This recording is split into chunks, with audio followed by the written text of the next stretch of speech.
Hi, I'm Belle from Gardening Express, and today I'm really excited to introduce you to the world of fertilisers.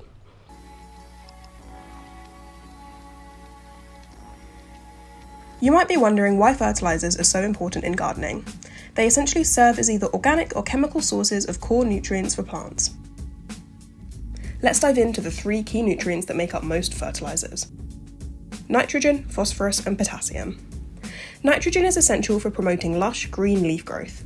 Phosphorus supports strong root and shoot development, and potassium is vital for flowering, fruiting, and overall plant hardiness.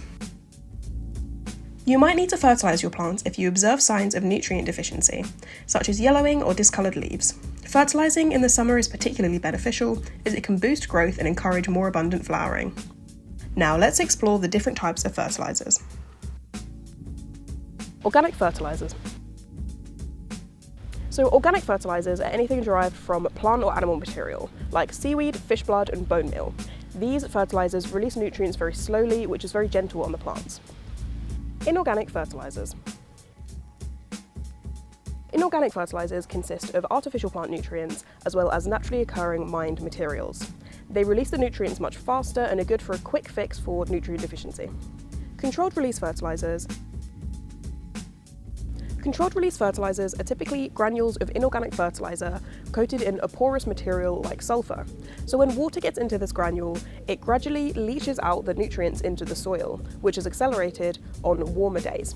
This process just makes sure that there's a consistent supply of nutrients to the soil. Slow release fertilisers. These fertilisers degrade over time, often with the help of soil microorganisms. They also strongly depend on the temperature of the soil. These are a good long-term supply of nutrients without the need to frequently reapply them. Now let's talk about the various ways to apply fertilisers. Top dressing.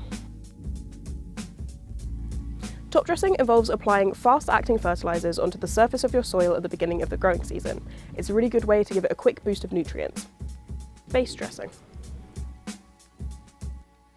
This is the practice of adding in fertiliser to the soil before planting or sowing. This makes sure that there is a lot of nutrients in the soil right from the start, which supports early plant growth. Fertilising through watering. You can fertilise your plants by dissolving soluble powders, granules or liquid fertilisers in water and using that to water your plants. Just make sure that you don't get the leaves wet, as this can cause some scorching. Understanding the different types and methods of application for fertilisers can really help to enhance your gardening. No matter which one you go for, it will have its own different benefits for your garden.